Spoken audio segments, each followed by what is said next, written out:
Sanggar Cerita mempersembahkan Sabda Pandita Ratu.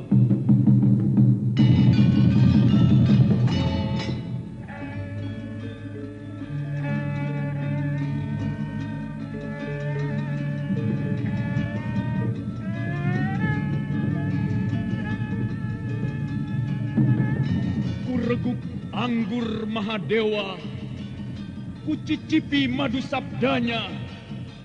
Bumi ku remas dalam genggamanku, matahari dan rembulan ku telan dalam perutku. Apakah mungkin aku akan menjadi bunga yang bisa kau petik dan kau sunting? Sementara jika layu, akan kau campakkan begitu saja, seperti cermin retak yang tak berharga.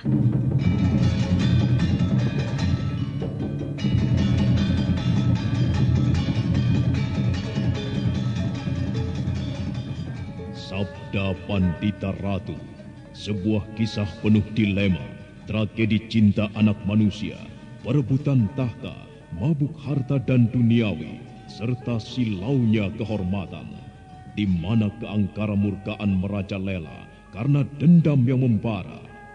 Kisah ini berlatar belakang berdirinya Singasari. Ken Arok, dialah pemuda yang merekuk pahit getirnya kehidupan. Namun sebenarnya, dialah yang harus melaksanakan sabda-sabdanya. Perjalanan sengsaranya adalah awal untuk meraih keberhasilan, untuk menuju kejayaannya di saat Singasari berdiri. Apakah cita-citamu itu, Ken Umang? Aku ingin mengubah nasibku. Aku bosan dengan kehidupanku selama ini yang terlunta-lunta, akrab dalam pelukan kemelaratan. Kadangkala aku berangan-angan, aku adalah seorang istri dari Patih. Bahkan lebih gila lagi, aku berangan-angan, andai kata aku adalah seorang permaisuri, maka akan terhapus semua masa silamku, terhapus lenyap, tidak bersisa semua kenangan buruk yang kumiliki. Itulah cita-citaku, Kakang Ken Arok. Bagaimana dengan kau, Kakang? Aku ingin menjadi seorang raja.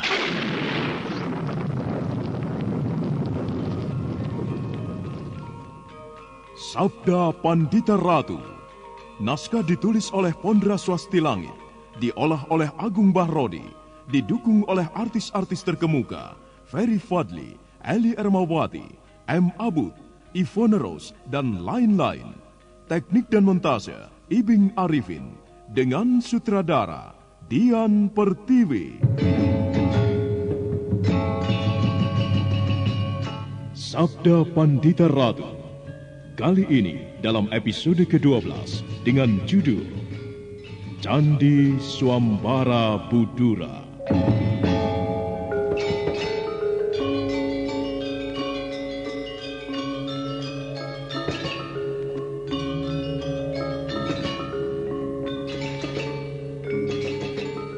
Dalam seri ke-331 ini dengan para pemain M. Abud sebagai Ken Arok, Aris sebagai Pragolapati, Nanang sebagai Tiposari, dibantu oleh Francisca, Sugiono dan Pegis, dan Asdi Suhastra, pengantar cerita.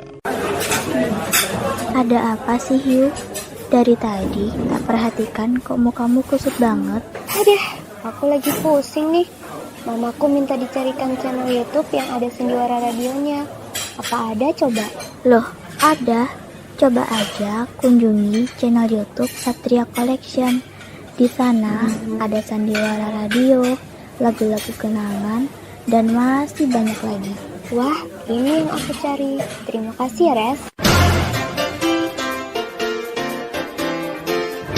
Mengenang masa lalu adalah hal yang sangat menyenangkan. Ya, lagu-lagu kenangan, dangdut, pop, ataupun sandiwara radio yang kini sudah tidak bisa kita dengarkan lagi. Jangan khawatir, di konten kami sediakan itu semua. Semuanya bisa Anda nikmati di channel YouTube kami, Satria Collection. Tunggu apa lagi? Kunjungi YouTube channel kami. Jangan lupa subscribe, komen, dan like-nya.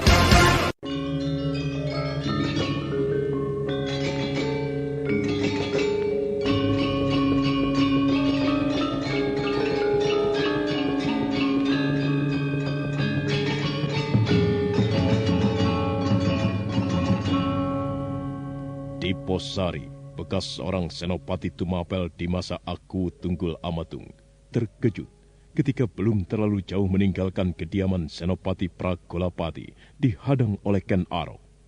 Jantungnya berdebar ketika Ken Arok memintanya untuk menawarkan kerjasama bagi Ganter bersama-sama menghadapi Kediri.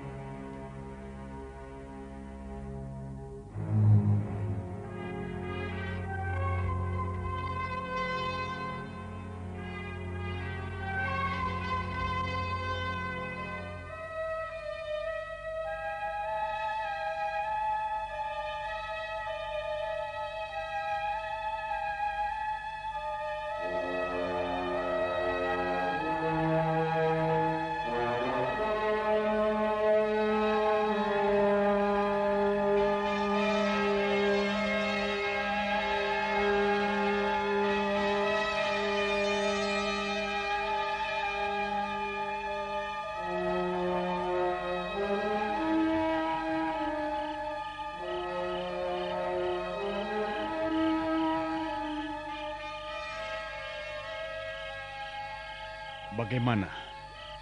Kau keberatan, Kakang Diposari? Bahkan aku menawarkan sebuah kerjasama yang lebih luas untukmu. Marilah kita bersama-sama berjuang bahu-membahu untuk berdirinya sebuah negara yang besar. Singasari namanya. Singasari? Iya, Singasari. Kau akan mendirikan sebuah negara yang bernama Singasari? Benar, itulah cita-citaku. Sebuah negara yang aku angankan lebih besar dari Kediri. Tumapel menjadi besar dan jaya, dan namanya aku ubah menjadi Singasari. Nah, aku akan merasa senang sekali kalau kau mau bekerja sama denganku. Kelak, kau akan ikut memerintah Singasari. Apa yang kau tertawakan? Nasibku. Kenapa dengan nasibmu? Betapa menyenangkan jika apa yang kau katakan itu benar. Sebuah negara baru, besar dan jaya, bernama Singasari berdiri. Kau menjadi seorang raja, dan aku akan menjadi salah seorang pejabat penting di Singasari. Atau sebaliknya. Sebaliknya bagaimana maksudmu? Ken Arok, nasibku akan seperti Kebo Ijo. Nasibku akan seperti Senopati Pragolapati yang sebentar lagi akan kau bunuh. Hah? Tidak. Aku berkata jujur kepadamu. Kau tidak akan menemui nasib seperti mereka. Pragolapati layak dibunuh karena ia memang tidak aku sukai. Dulu ia menyulitkan aku, dan sekarang ia menjilat kakiku. Aku tidak senang dengan perilakunya yang semacam itu. Bukan aku bermaksud memujimu.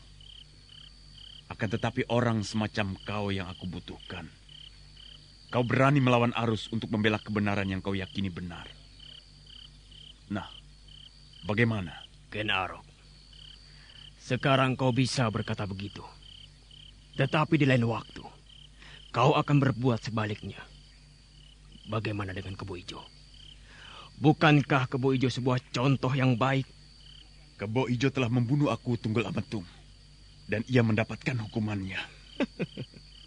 Apalagi yang kau tertawakan? Ken Arok, aku bukan jenis manusia tolol yang bisa dibohongi. Yang tidak mampu menggunakan otaknya untuk mengotak-atik dan membuat perhitungan, Ken Arok. Kasihan Kebo Ijo. Ia sahabatku. Lugu dan jujur meski tak kabur. Sombong dan gampang sekali kehilangan kendali. Jika aku tergiur oleh tawaranmu itu, Ken Arok, aku harus menghadapi kemungkinan. Aku akan menemui nasib buruk seperti yang dialami Kebo Ijo, yang menjadi korban sebuah fitnah. Aku tidak suka dengan anggapanmu itu, Kakang Diposari. Yang terjadi adalah Kebo Ijo telah membunuh aku Tunggul Amatung. Karena itu ia harus dibunuh. Hanya itu, dan tidak boleh ada penafsiran lain. Jika kau tetap pada angan-anganmu yang keliru itu, aku bisa membunuhmu. Semudah membalik telapak tangan.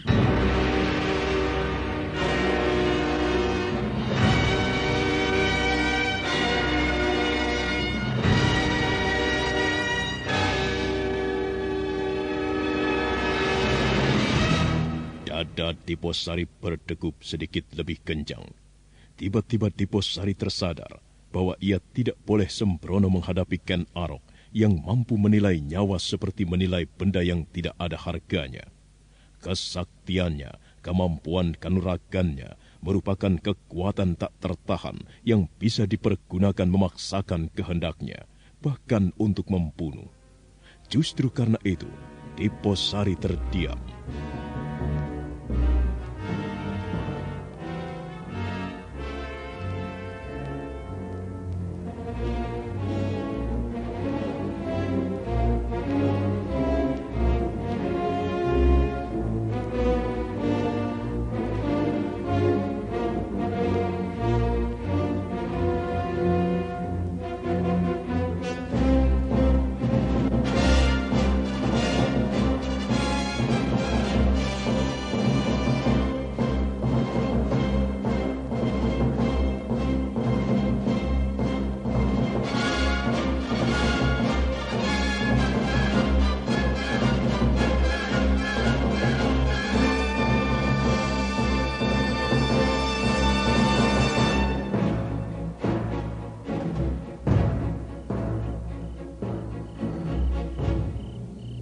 Bagaimana?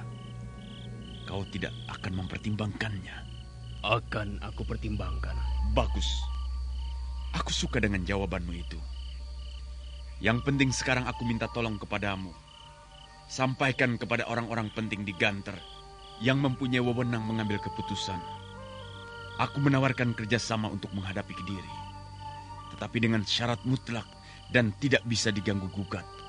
Akulah yang akan menjadi panglima perang dan mempunyai wewenang atas peperangan. Kelak, akulah yang akan menjadi raja. Jika Ganter menolak tawaran ini, Tumapel akan menggilas Ganter menjadi serpihan-serpihan kecil yang tidak berarti. Ganter akan hancur pula sebagaimana aku menghancurkan Kediri. Bagaimana Kakang Diposari? Baik. Akan aku sampaikan kepada para pemimpin Ganter. Bagus, bagus. Sekarang kita berpisah. Aku akan menyusup masuk ke rumah Pragolapati. Ken Arok, kau benar-benar berkeputusan akan membunuhnya? Iya, tidak bisa ditawar lagi.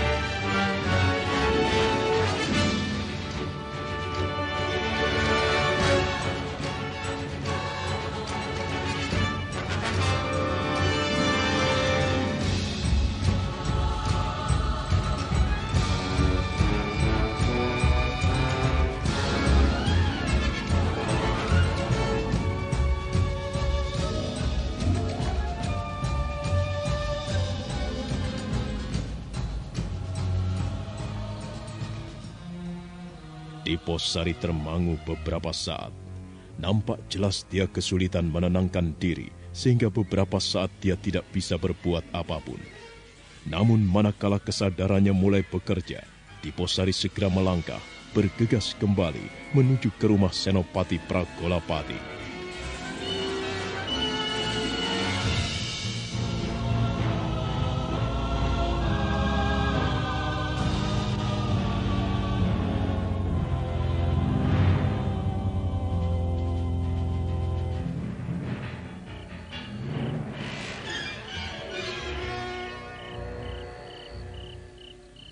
Ken Arok datang, Pragolapati.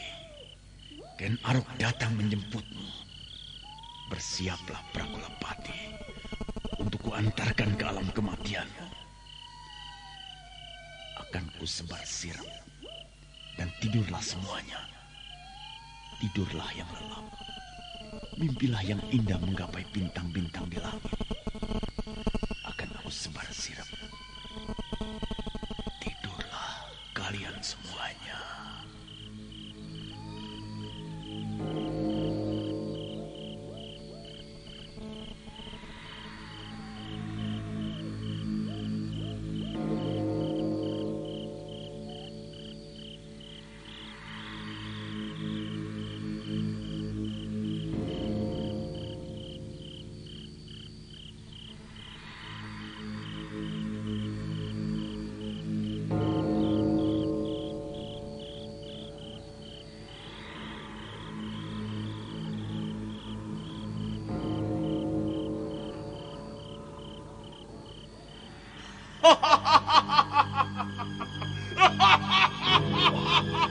Suara tawa yang luar biasa. Bagaikan aji gelap sayuta atau sejenis ajian gelap ngapar. Bukan main. Betapa dahsyatnya. Udara mengalir aneh. Sirep. Iya, sirep.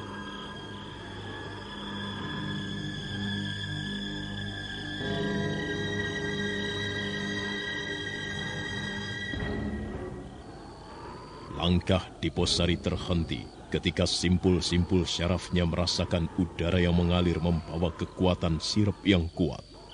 Diposari segera melangkah mundur, membebaskan diri dari daerah yang dikuasai kekuatan sirep.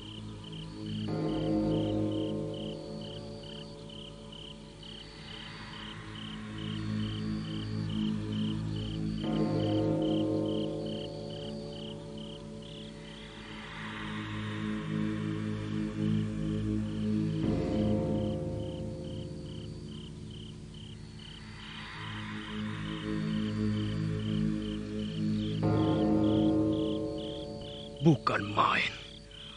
Betapa dahsyatnya. Jika aku memaksakan diri memasuki halaman rumah Senopati Pragolapati, maka aku tidak akan tahan menghadapi kekuatan sirep ini. Aku bisa ambruk tertidur. Nasibmu Pragolapati. Nasibmu begitu buruk. Matilah engkau.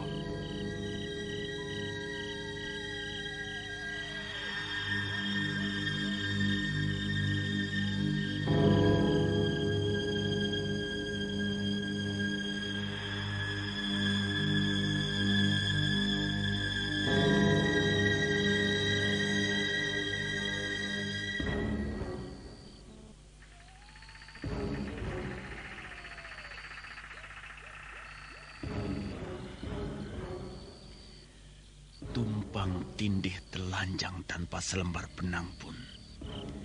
Seorang senopati yang seharusnya menjadi panutan, menjadi contoh. Tetapi macam inilah perbuatannya. Seperti binatang. Matilah kau Pragolapati. Karena aku tidak menyenangimu. Tetapi matilah kau dengan tidak penasaran. Kau boleh mengetahui siapa pembunuhmu. Nah, bangunlah. Kenapa Pragolapati?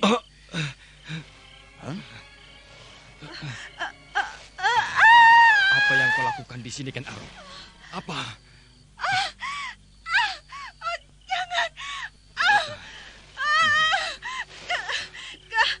Kakang Senopati. Siapa perempuan itu, Kakang Pragolapati? Bukan urusanmu, Ken Arok.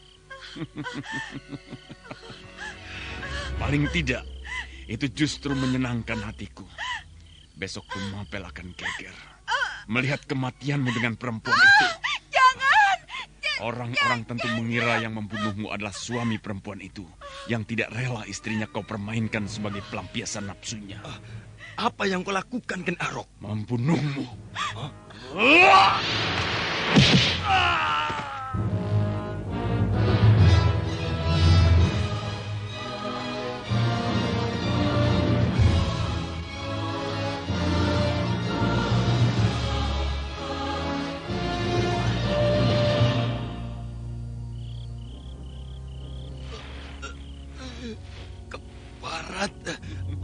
Keparat kau, Ken Arok.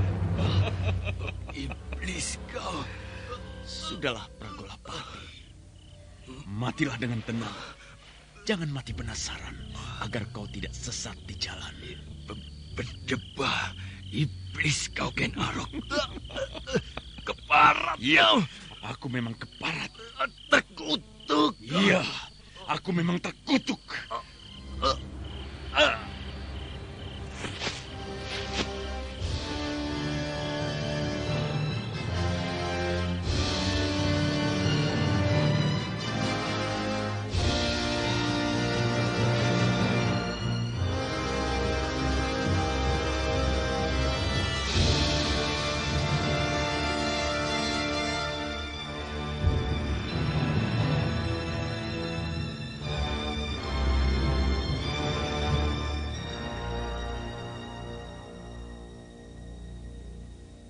Pada tarikan napasnya yang terakhir, tubuh Senopati Pragolapati menggeliat untuk kemudian tidak mampu bergerak lagi. Pragolapati kemudian mati. Tubuhnya yang telanjang ambruk menindih tubuh perempuan telanjang yang baru saja digelutinya. Ken Arok kemudian melangkah meninggalkan ruangan yang berbau kematian itu. Membuka pintu dengan tenang, berjalan melintasi halaman, dan melintasi tubuh-tubuh para penjaga regol yang bergelimpangan, dibuai oleh tidur paksa.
Kau masih berada di situ, Diposari.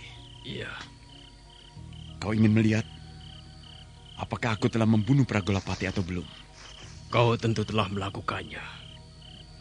Jeritan kematian itu aku dengar jelas memukul kendang telingaku. Kau merasa sedih? Ia pernah menyulitkanmu. Ken Arok, begitu rendahnya kau menghargai nyawa manusia. Jangan berkata begitu. Aku tidak senang dengan kalimat yang menghujat seperti itu. Sebaiknya cepat pergilah kau dari tempat ini. Atau segeralah kembali ke Ganter. Sampaikan semua pesanku kepada orang-orang yang aku maksudkan.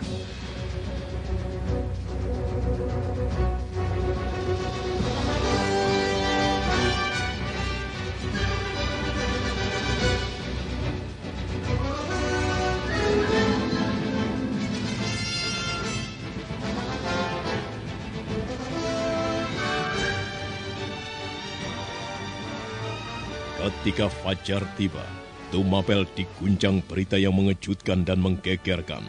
Kematian Senopati Pragolapati serta seorang perempuan yang dikenali sebagai istri seorang prajurit bawahannya menjadi buah bibir dibicarakan orang-orang di mana-mana.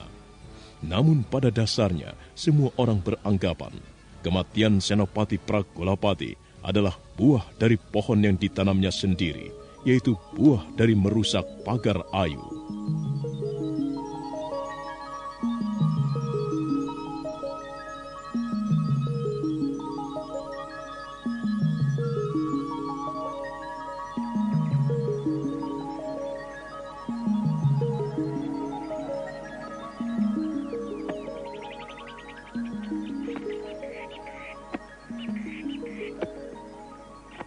Apa yang kau pikirkan?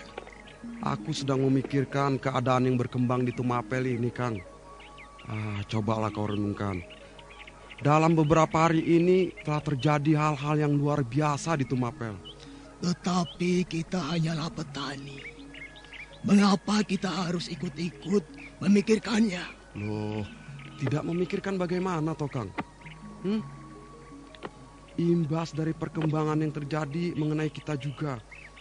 Apa iya? Iya, coba kau pikir. Tumapel tiba-tiba mengambil sikap yang kasar terhadap Kediri. Kalau kemudian terjadi perang bagaimana coba? Aku tidak keberatan andai kata terjadi perang. Tumapel nantinya akan menjadi sebuah negeri yang besar. Kita tidak perlu menyetor upeti ke Kediri. Bukankah itu bagus? Bagusnya bagus. Perang yang akan terjadi itu? Mula-mula malam itu terjadi prahara Hujan deras, petir dan badai. Beberapa rumah penduduk ambruk, Kang. Kemudian esok paginya, tuanku aku Tunggul Ametung mati terbunuh. Dibunuh oleh Kebo Ijo. Kemudian tiba-tiba Tumapel menempatkan diri menghadapi Kediri. Seperti tidak ada lagi hubungan antara Pakuwon dan kerajaan lagi. Belum lagi kehangatan pembicaraan tentang hal itu.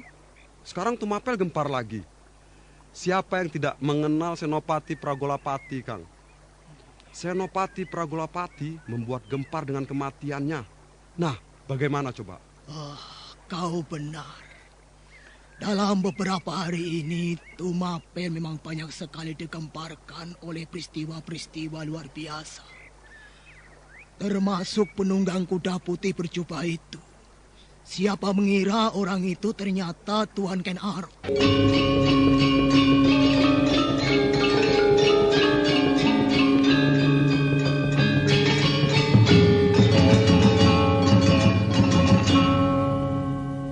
Sementara kedua petani itu melanjutkan mencangkul, dua orang perempuan yang baru saja pulang dari pasar, rupanya tidak beda dengan para petani itu, membicarakan situasi yang terjadi.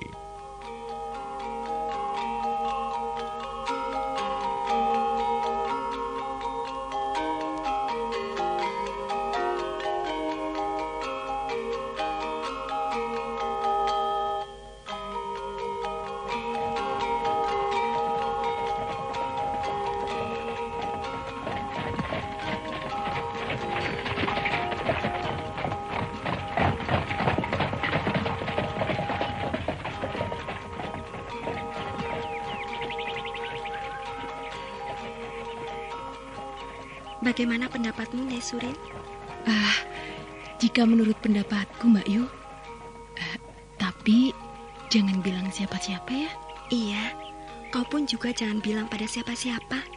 Menurutku, Senopati Pragolapati itu memang pantas mati. Dia seorang yang tukis. Coba, siapa perempuan yang mati di dalam rumahnya bersama-sama, mati telanjang bersamanya? Perempuan itu kabarnya istri orang lain. Apa tidak merusak pagar alas? Pagar ayu itu namanya. Iya apa ora? Kapok. Wong tukmis pikole yo koyo ngono kuwi. Lalu siapa yang membunuhnya ya? Siapapun yang membunuh itu bukan soal. Akan tetapi orang-orang semacam itu seharusnya memang mendapatkan pelajaran biar kapok. Jadi contoh bagi orang-orang yang lain. Perempuannya juga begitu. Sudah punya suami, ya masih mau-maunya jadi sundal. Kau ini terlampau bernafsu sekali menghujati mereka. Biar saja. Apa bukan karena suamimu sendiri? Mbah.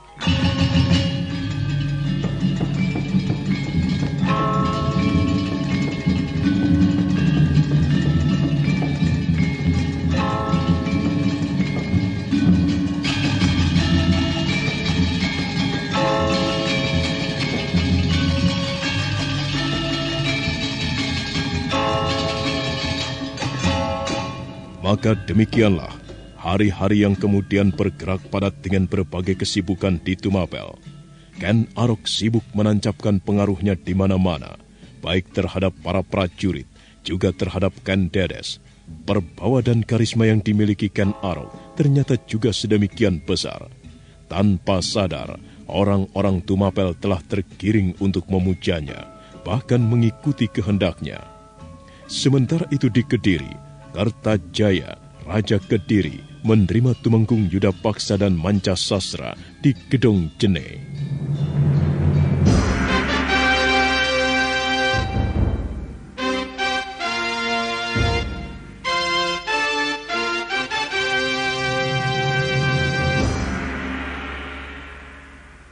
Aku sudah tidak sabar lagi. Ingin mengetahui apa yang terjadi di Tumapel. Ampun, Baginda. Izinkanlah hamba menyampaikan hasil dari perjalanan hamba bersama Adi Tumenggung Manca Sastra dan para senopati ke Tumapel. Berbicaralah. Kekhawatiran tuanku tentang Tumapel ternyata benar. Ya, Tumapel telah memberontak, tuanku. Tumapel memberontak? Mancasastra. Benar, tuanku. Benarkah demikian Tumenggung Yudapaksa? Hamba, tuanku. Demikianlah kesimpulan yang bisa ditarik. Tumapel memang telah memutuskan mengambil jarak terhadap Kediri yang bisa diartikan pemberontakan. Gila!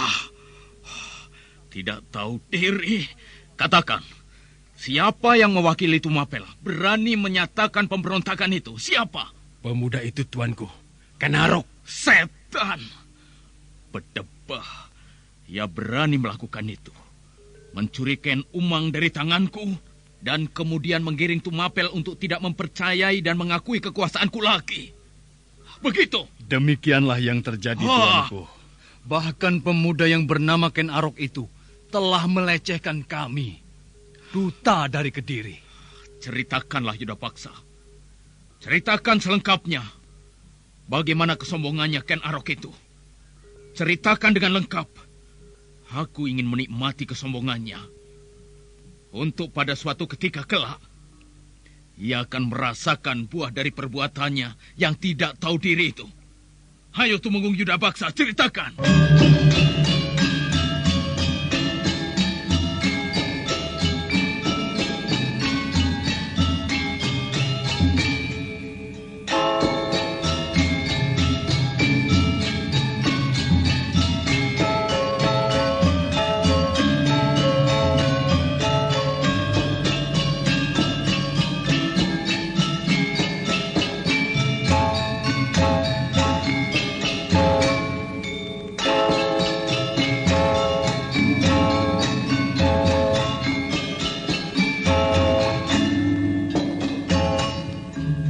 Demikianlah, dengan jelas dan gamblang, Tumenggung Yudapaksa dan Tumenggung Mancasastra menceritakan apa yang telah terjadi di Tumapel.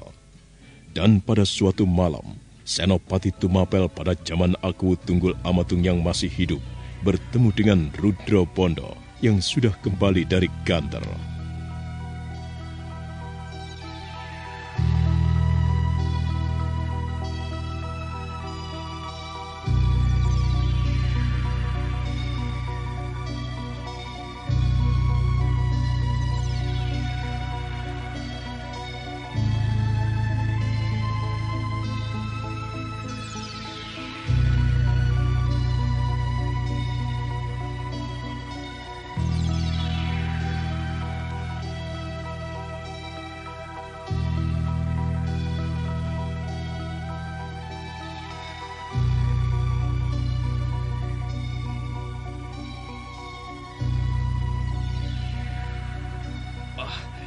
Aku kira Tuan tidak datang lagi ke tempat ini. Kenapa? Mestinya Tuan datang 2-3 hari yang lalu. Ada hal-hal yang harus lebih dulu diselesaikan di Posari. Terutama perkembangan yang terjadi di Kediri. Bagaimana dengan kau sendiri?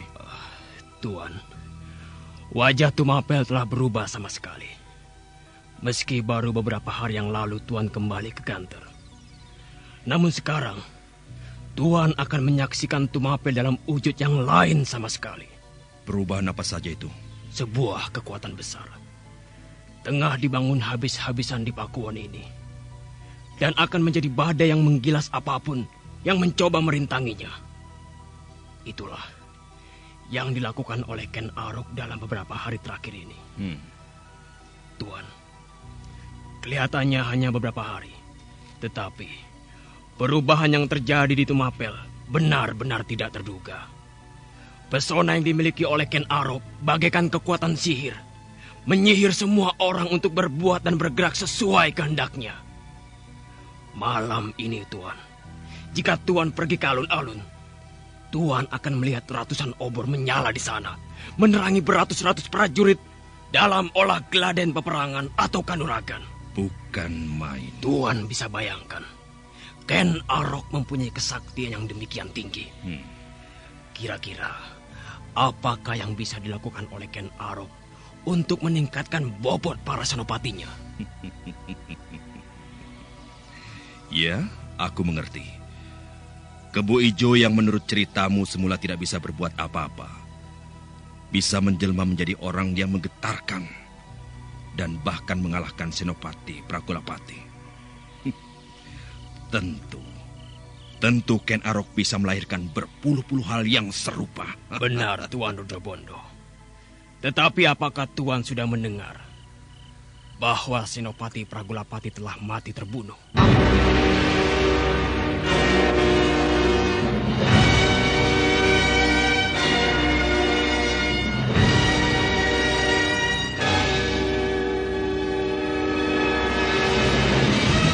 Apa? Pragolapati terbunuh? Iya. Oh. Ken Arok memang gila. Di malam Tuan kembali ke Ganter saat itu, saya mengelilingi Tumapel. Dan tiba-tiba muncul gagasan untuk menemui Senopati Pragolapati. Akan tetapi, Ken Arok telah membunuhnya.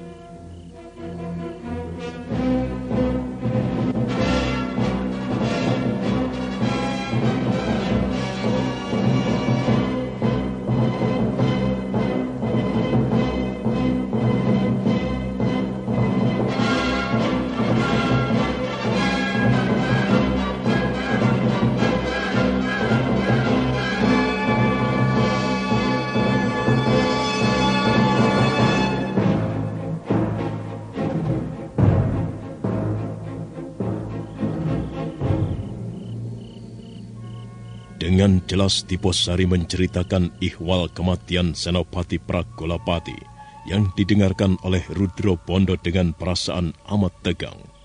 Demikian juga dengan beberapa orang telik sandi yang akan ditempatkan di Tumapel, ikut mendengarkan dengan seksama dan dengan perasaan yang tidak kalah tegangnya.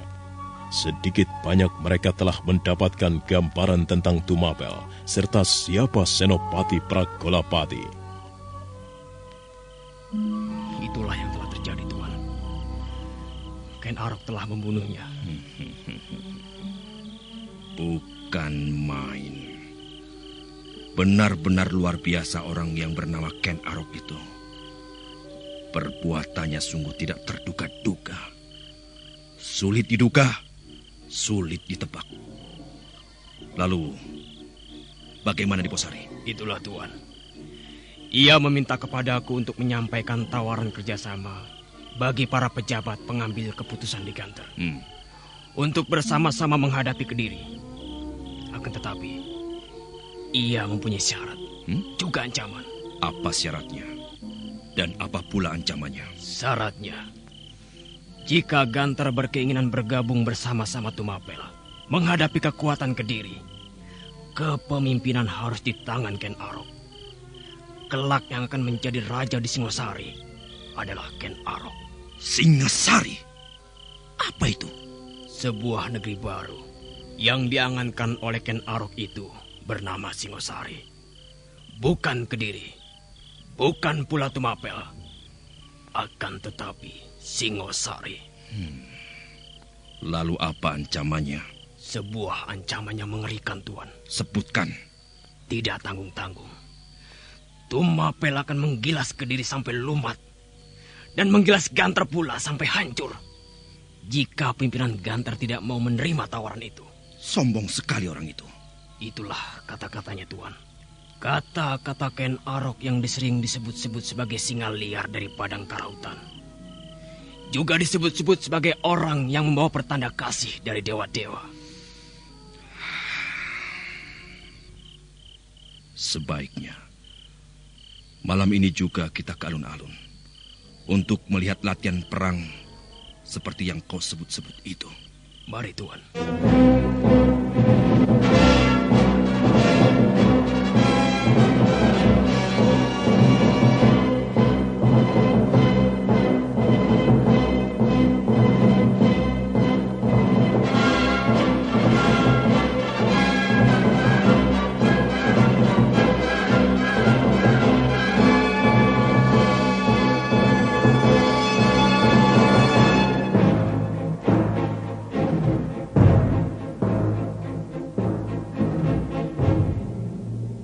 Bersama-sama, namun terlihat tidak menyolok mata, rombongan itu berjalan menuju alun-alun, berbaur dengan orang-orang yang ingin menyaksikan latihan-latihan keprajuritan yang sedang berlangsung. Ternyata, latihan olah kanuragan atau latihan perang yang jarang dilakukan di alun-alun itu, Di samping menimbulkan rasa tegang, juga mengusik minat untuk menyaksikan, seolah sebuah tontonan yang menarik. Sementara itu di Istana Tumapel,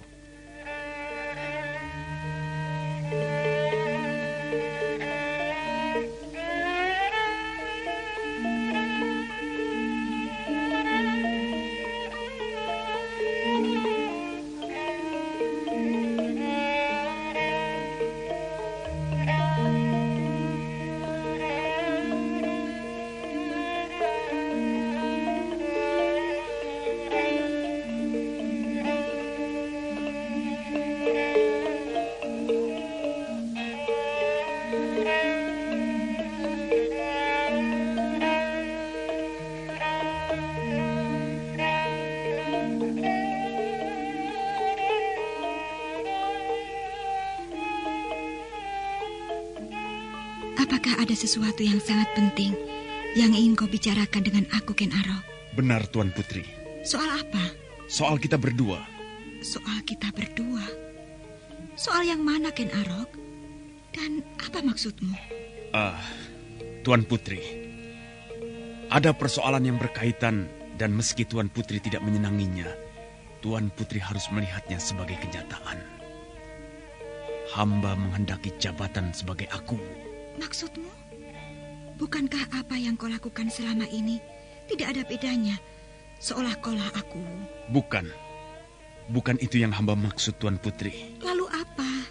Hamba menghendaki jabatan aku itu karena memang seharusnya hamba mendudukinya. Kata-katamu semakin berbelit tanpa ujung dan pangkalnya, Ken Arok. Katakan saja langsung pada pokok persoalannya. Hamba menghendaki jabatan aku, dan jabatan itu jabatan yang resmi. Hamba akan dapat berbuat dan bergerak dengan leluasa.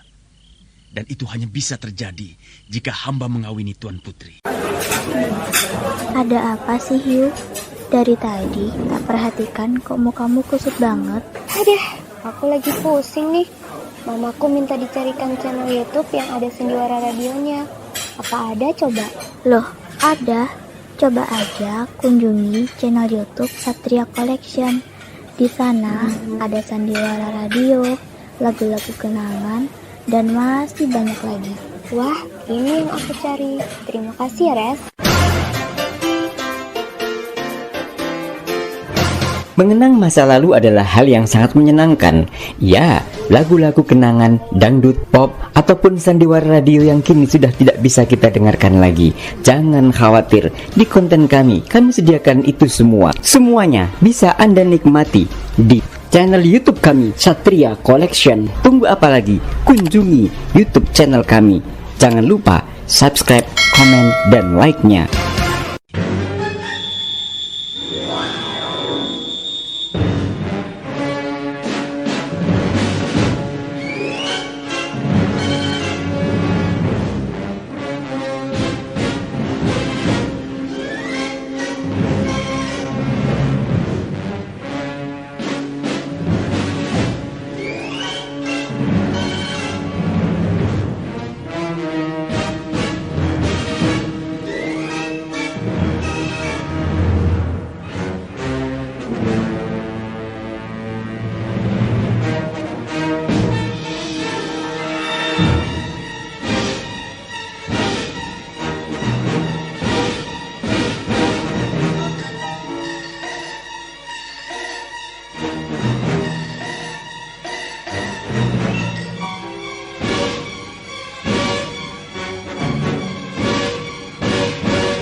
Jika hamba mengawini Tuan Putri, dengan sendirinya hamba yang akan menjalankan kekuasaan Tuan Putri, memerintah Tumapel. Bagaimana Tuan Putri? Mengapa kau lakukan itu kepadaku, Ken Arok? Kau tidak melihat bagaimana keadaanku pada saat ini? Lihatlah aku dengan seksama. Aku hamil, perutku besar. Aku baru saja kematian suamiku. Tidakkah kau melihat semua ini? Tuan Putri, ada dua hal yang menjadi dasar atas keputusan hamba mengawini Tuan Putri. Suka dan tidak suka. Yang pertama, hamba memang mencintai Tuan Putri. Sejak pertama kali hamba melihat Tuan Putri di Panawijen.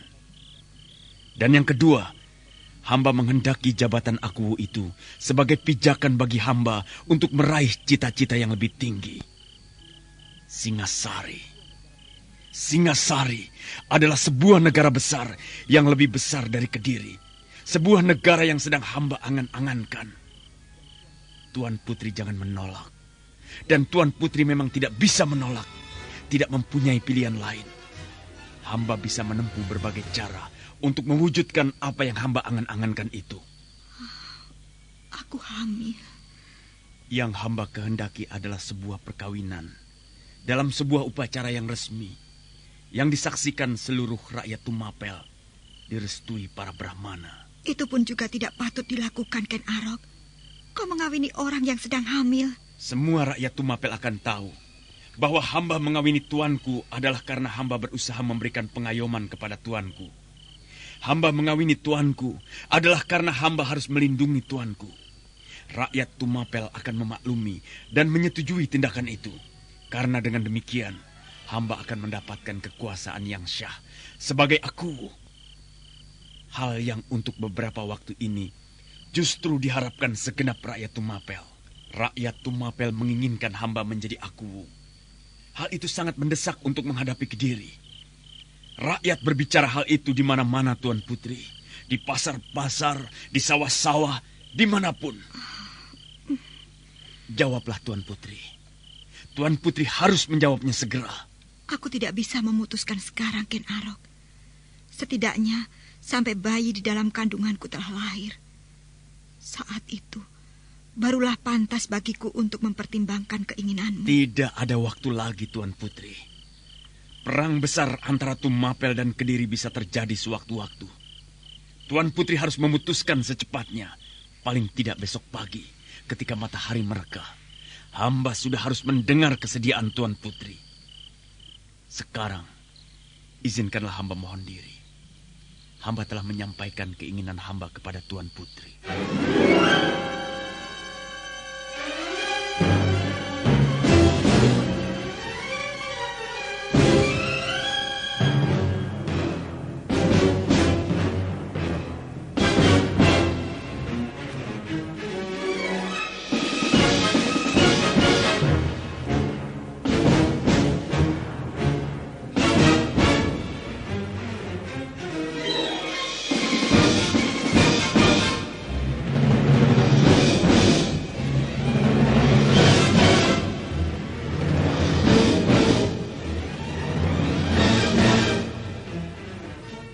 Ken Arok menyembah Ken Dedes dengan takjub. Dan dengan penuh penghayatan untuk beberapa saat lamanya, Ken Arok kemudian bergerak mundur, masih sambil berjongkok. Sekali lagi Ken Arok menyembah, kemudian berdiri dan meninggalkan tempat itu. Ken Dedes termangu bagaikan arca. Manakala kesadarannya kemudian mengalir, dia beranjak. Tetapi bibi Welingi, bibi pemomongnya, muncul dari balik pintu.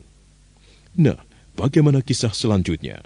Saudara pendengar, untuk mengetahui jawabannya, ikutilah kelanjutan kisah ini dalam seri berikutnya. Sampai jumpa.